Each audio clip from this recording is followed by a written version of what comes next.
има еден парламент, членка на Европска унија, министрите не можат да влезат на главна врата. А кај нас не можеа пратениците да влезат во главниот влез, можеа владините советници. Па тоа е една голема символика, али мислам покажува за односот на владата, било која влада се труди парламентот да го држи во таква зависна состојба за да не може да ја издвои својата работа.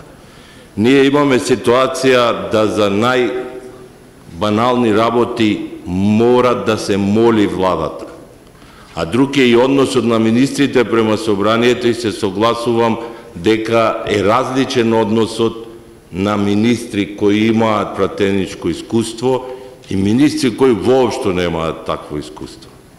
И сега, бидејќи има стварно многу што да се зборува, мислам дека дебатата во пратеничките групи се сведува на тоа како да се гласа.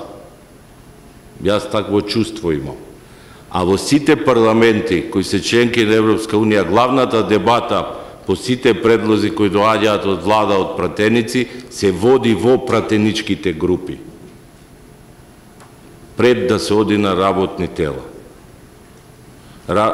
Мислам дека ова доста ќе допринесе, бидејќи со измените на деловникот веќе имаме подобрување и можност работните тела постручно да ги разгледуваат предлозите.